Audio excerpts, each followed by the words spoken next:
Welcome all to today's class on Sovereign Immunity for Tortious Act of the Public Servants. This is Dr. K. Sangeeta for Administrative Law. At common law, the immunity of the Crown extended to wrongs committed by the servants of the Crown. Hence, neither the Crown nor any department of the government was liable for the wrongful act of the public servant.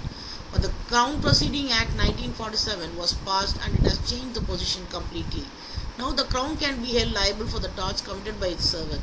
The Act provides that the Crown shall be subjected to all liabilities to which the private person of full age and capacity would be subject in respect of, first, torts committed by its servant, any breach of those duties which a person owes to the servant at a common law by reason of being their employer. Any breach attaching to the common law to ownership, occupation and possession of property. The Crown will also be liable in respect of the failure to comply with all the statutory duty which is binding upon it as well as upon persons other than the Crown and its officers. The expectation of this liability or no proceedings will lie in respect of, first, any act or omission by any person discharging judicial function. Second, death or personal injury caused by or suffered by members of armed forces on duty and acting in the discharge of their duties. Anything properly done or omitted in exercise of the prerogative or statutory power of the Crown. It is also to be noted that the liability of the Crown is confined to the wrongs committed by its servants and agents and does not extend to those committed by the servants of statutory corporation or and other bodies which function outside ministerial control.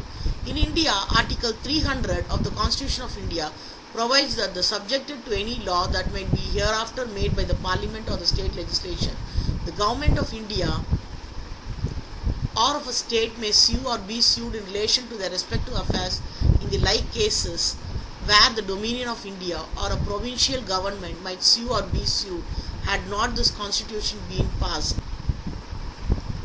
Defense to sovereign immunity. Every state exercises sovereign power in its territory.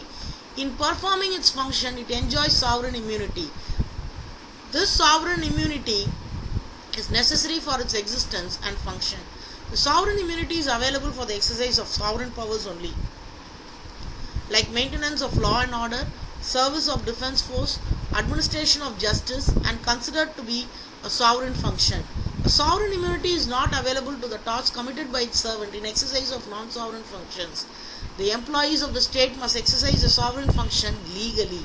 If they violate the law, their act cannot be treated as an act of sovereign function, and hence there will be no sovereign immunity.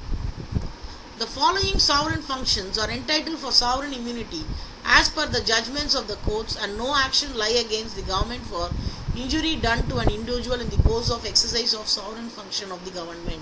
First, commanding goods during war, making or repairing a military road, administration of justice, improper arrest, negligence or trespass by police officers, wrongful refusal by officers of revenue department to issue license to the plaintiff, causing damages. Negligence of officers of the Court of Wards in the administration of an estate under its charge. Wrongs committed by officers in performance of duties imposed upon them by legislature, unless the statute itself prescribes the limit or conditions under which executive acts are to be performed.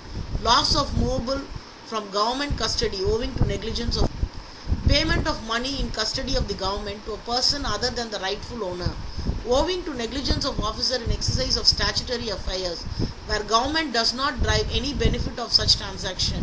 Defense of sovereign immunity is limited only to primary and inalienable function of the constitutional government. Suit filed by any person for negligence of officer of the state in discharge of statutory duty under law, not referable to primary function, which cannot be dismissed on the ground of sovereign immunity, since the demarcating line between the sovereign and non-sovereign function has disappeared. Therefore, barring functions such as administration of justice, maintenance of law and order, repression of criminal, which are among the primary and inalienable function of the constitutional government, the state cannot claim any immunity. The state may enact a law and may delegate its function for proper exercise of primary functions like maintenance of law and order or repression of crime violation of which may not be sued and torts unless it trenches into or encroaches to the fundamental rights of life and liberty guaranteed by the Constitution. In Nagendra Rao and Company versus State of Andhra Pradesh, in the commodities seized under Essential Commodities Act 1955, an order to be returned were deteriorated in quality and quantity due to negligence of officers of the state. The suit for price of damages to the commodities cannot be dismissed on the ground of sovereign immunity because the seizure and the confiscation under the Act was not an exercise of power which could be considered to be an act of the state of which no cognizance could be taken by the civil court.